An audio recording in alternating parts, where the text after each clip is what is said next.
안녕하세요. 발전소장입니다. 여러분, 우리는 우리 부모님이 우리에게 너무 서운하게 대하면 간혹 이런 말을 합니다.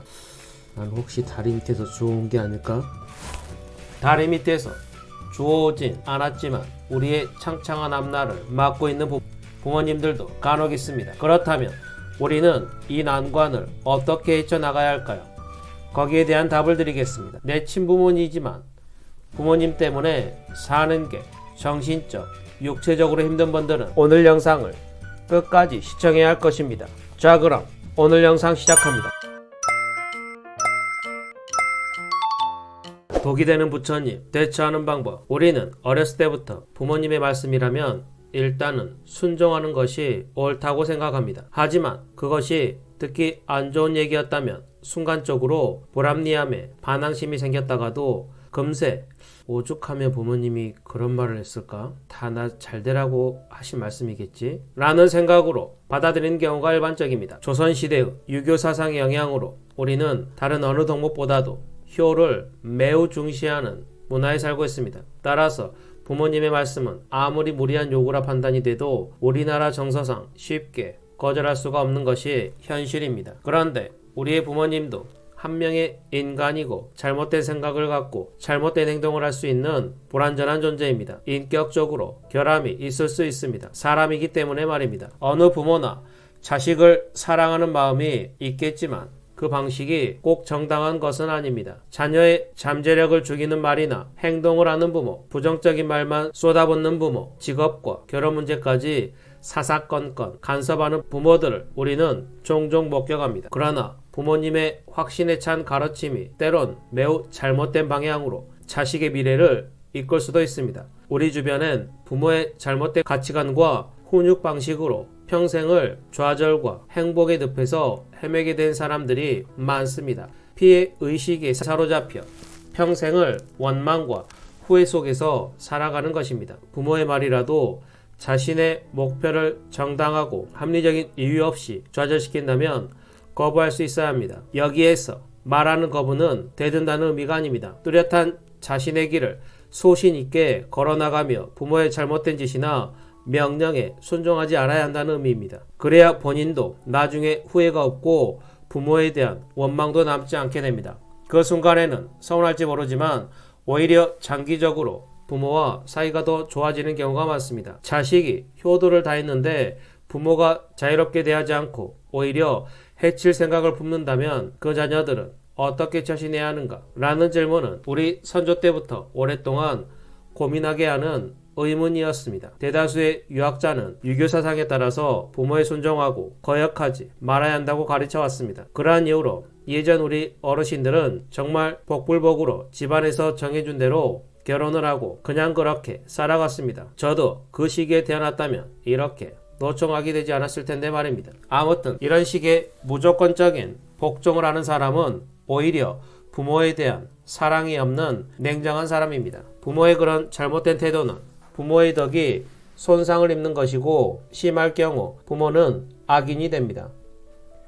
자식으로서 부모가 도덕적으로 결함을 가지고 있을 때 절대 모른 채 해서는 안 될 것입니다. 여러분, 혹시 누군가를 원망해 보신 적 있으신가요? 그러한 경험을 떠올려 보면 그 사람에 대한 애정이 있었다는 반증입니다. 나와 무관한 사람이라면 어떤 잘못을 저지르든 우리는 조금의 관심이 없을 테니 말입니다. 하지만 그 상대가 내 가족이라면, 내 부모라면 어떨까요? 자녀의 잠재력을 죽이거나 부정적인 말을 마구 쏟아대는 부모를 웃는 얼굴로 따르기보다는 그 잘못을 비판하고 거부하고 원망하는 것이 오히려 효에 가까운 것이고 진정 사랑하는 것입니다. 부모와 자식 사이에도 눈에 보이지 않는 경계가 있어야 합니다. 부모님이 경계를 침범하였을 시에는 부모님이라도 반드시 짚고 넘어가고 정도가 심하다면 거부하거나 대화를 통해 좋은 해결책을 찾아 나서야 합니다. 물론 처음에는 대가리 컸다고 대든다고 화를 내실 수 있지만 그런 일이 있을 때마다 차분하고 당당한 어조로 부드러운 말투로 말을 하다 보면 부모님도 흠칫 놀라실 것입니다. 그리고 말을 잊지 못할 것입니다. 내가 한 말이 도리에 어긋나지도 않았고 이치에 맞는 말이었고 말을 하는 태도도 공손했기 때문입니다. 그런 다음 자신이 인생의 주인이 되어 온전한 자신, 진정한 자신을 찾는 일에 나서는 것입니다. 독이 되는 부모와 전쟁을 치르는데 에너지를 쏟지 말고 자신을 위해 좀 더 나은 일에 매진을 하는 것입니다. 끊임없이 공부하고 부지런하며 용기를 갖고 세상에 나가 큰 꿈을 이뤄내고 마침내 남에게 도움을 주고 때론 받기도 하면서 사회에 공헌하는 올바른 인간으로 살아가는 것입니다. 교과서 같은 말이지만 이게 답입니다. 두 번째, 바닥을 쳤다면 그때가 기회다. 여러분, 요즘 주식들 때문에 많이 힘드실 것입니다. 저도 주식을 아닙니다. 어느 순간 소중한 것을 잃어버린 사람의 심정은 당사자가 아니면 알 수 없습니다. 명예, 직장, 돈, 가족, 우정, 사랑 등은 사람들이 내 목숨처럼 소중히 여기는 것들입니다. 이런 것들을 잃고 슬퍼하는 것은 인지상정입니다. 그런데 조금 더 달관한 시각으로 바라보면 이런 것들도 사소하게 볼 수 있습니다. 우연히 과자를 먹고 있는 아이의 과자를 빼앗아가서 크게 우는 아이의 모습을 상상해 보시기 바랍니다. 그 아이에겐 엄마를 졸라서 얻은 그 과자 한 봉지가 그 어떤 권력이나 돈보다 소중한 것일 수 있습니다. 그러나 한 발 떨어져 보면 그 과자 한 봉지는 단돈 1,000원이면 언제 어디서든 살 수 있는 아주 사소한 물건입니다. 권력, 명예, 돈을 모두 잃어버린 한 CEO가 있습니다.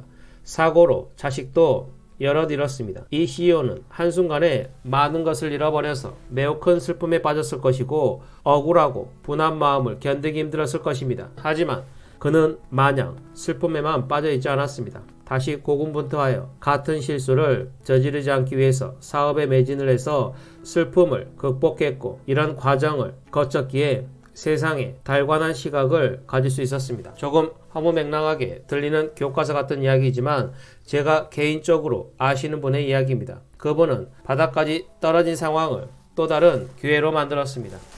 그러면서 세상이 정한 규범에서 한 발 떨어진 자유로운 사람으로 성장할 수 있을 것입니다. 세상 사람들이 다 가지고 싶어하는 것들이 사실은 별거 아닐 수 있다는 점을 깨닫는 순간 우리의 삶은 훨씬 더 풍요로워질 것입니다. 좋은 부모는 자식이 성인이 되기 전까지 좋아하는 목표를 가질 수 있게 인도를 해주고 그 목표를 이루기 위한 공부하는 법을 알려주고 돈을 벌고 가치 있게 쓰는 법을 알려주고 사람을 사귀는 방법을 알려주고 본인의 삶을 살아가는 방법에 대해서 알려줘야 할 것입니다.